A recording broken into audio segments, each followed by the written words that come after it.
What's going on, guys? It's Alex Leba back here again for a brand new video, and today I'm joined with a brand new person. This is Blake. So Blake here is a legitimate, mature adult who also happens to be a film enthusiast. That's right, pretty refreshing for the Leba channel. I've known Leba here like pretty much my whole life. We're in the same kindergarten class and all through school together. We graduated high school. Recently, we started talking. We found out we have similar interests, and then I said, "Want to make a video with me?" You're like, sure. And growing up, I've always noticed that you're the kid, you know, who always did his homework and, you know, like a smart kid who got straight A's. Throughout our whole lives, I knew that you were actually going places and stuff like that. Well, thank you. Blake actually has worked in the film industry before. You want to talk a little bit about like what you did and what films you've worked on? My last semester of college, I went to this small film school, kind of just like a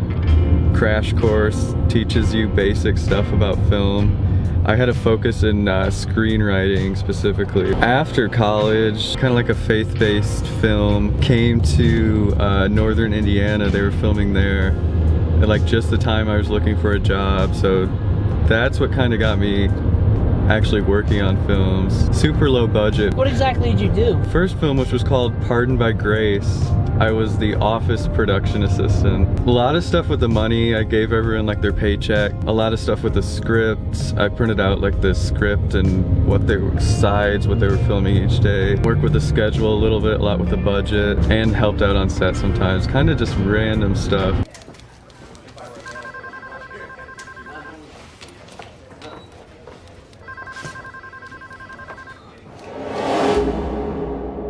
And then after that, I got a job on the Russo brothers' Cherry, which filmed in Cleveland. And then on Cherry, I also worked in the office. More so like financial stuff, paychecks, budget, a bunch of stuff with data. I went to set like every day though, which was really cool. I'm 23 years old and sometimes I wonder if life was wasted on me. Tom Holland is like the main star of the movie? Yes, yep.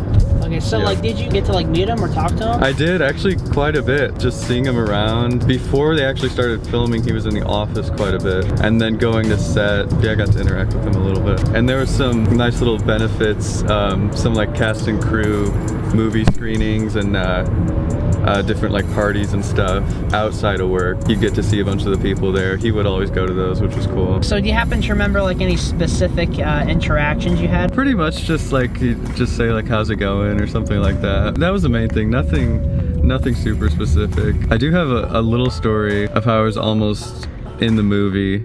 I almost played the back of his head. But I was on set one day and the assistant director was kind of just like in a hurry to find someone for this. Tom Holland's character joins the military and before he goes, he gets his head shaved. For this scene, they needed a double to get their head shaved.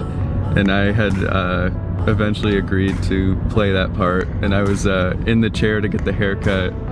And then they decided my hairline didn't match up close enough to his, so I ended up not being in it. But oh man! And the assistant director mentioned like I would have gotten like a double credit and been paid as an actor that day and stuff. Oh, that's But funny. I didn't get the role, so. So after Cherry was done filming, they opened all the wardrobe, props, and set decoration for the crew to look through, and they could take anything. They were selling some stuff, but we could also pretty much take anything.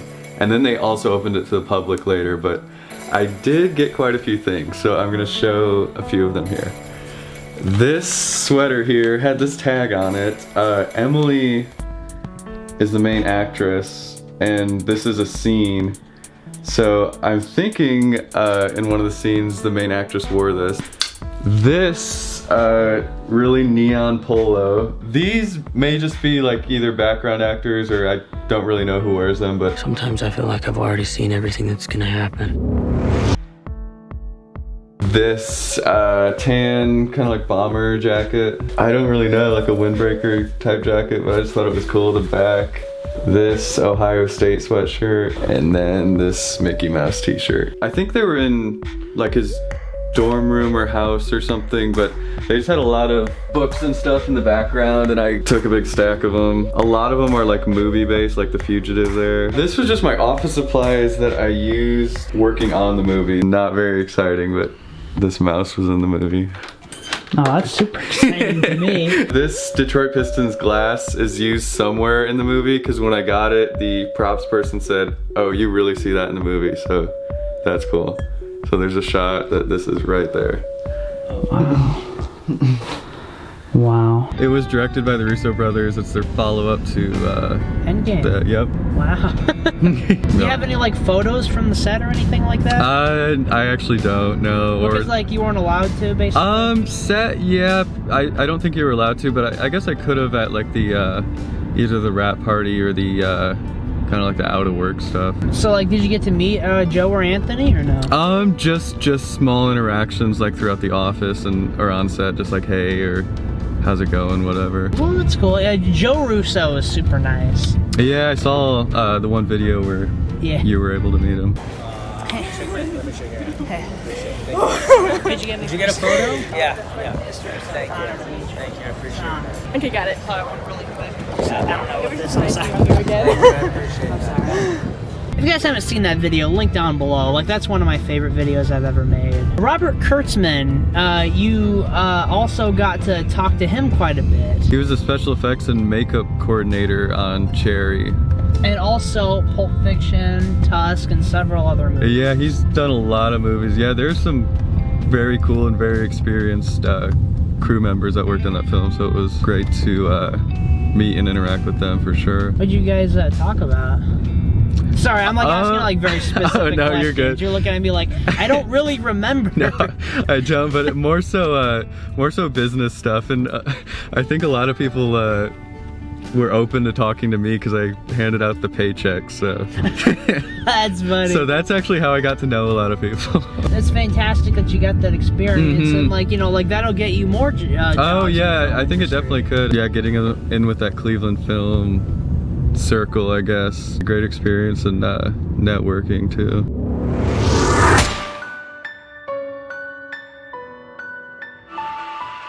You guys are like watching this video and thinking, Leba, you see, these are the friends that you need, not friends like freaking. Alright, come here, please. Oh! No! Throw him down the stairs.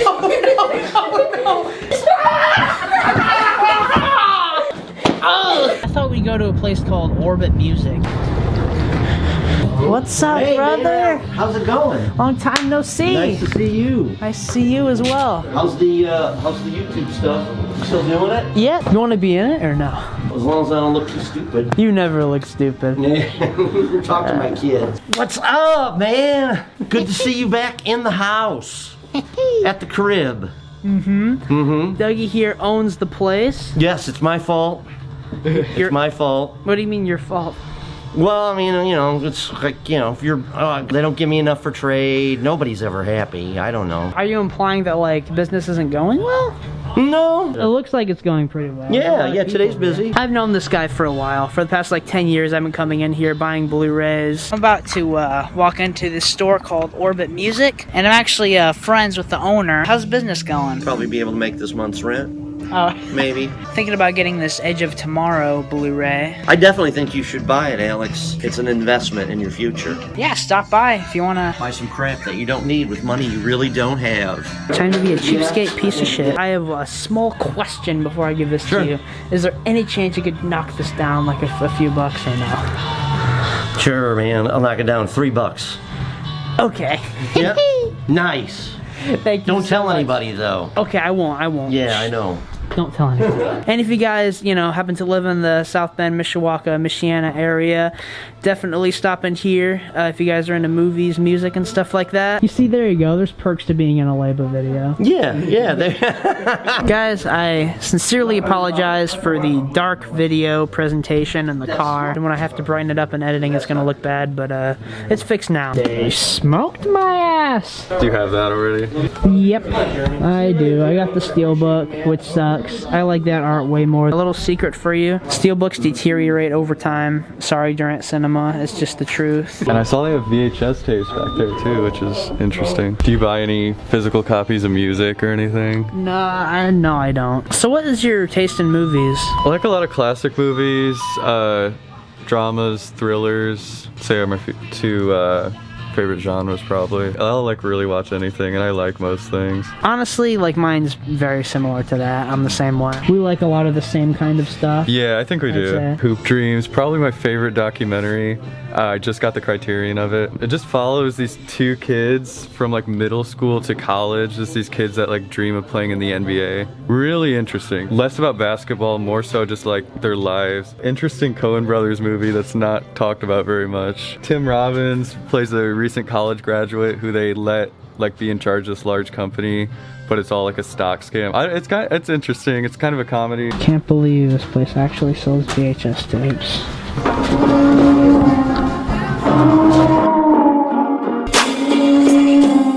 I'm gonna go. See you later.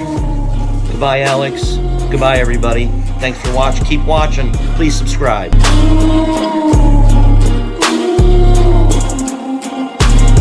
So we are in the good old disc replay. What in the living hell? It's the same coffee right here for... They have the Coker trilogy on Criterion, and I'm thinking about getting it like just to buy something. But I don't know, like you said, it's really good. Could you like give me like the rundown of like what it's about? First movie in the Coker trilogy, really simple story. A kid's classmate forgets his notebook. The kid accidentally took it home, and he's just trying to get it back to him. He's looking for his house. It's called Where's the Friend's House?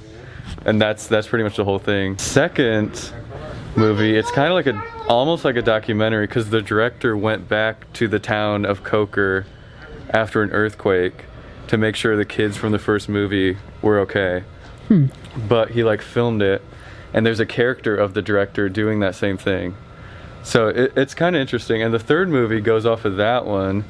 The director he was filming, there's two characters in that one, and it goes into like their personal life. So it just keeps getting deeper into the first movie, if that makes sense. By like behind the scenes documentary, but it's all like actually fiction.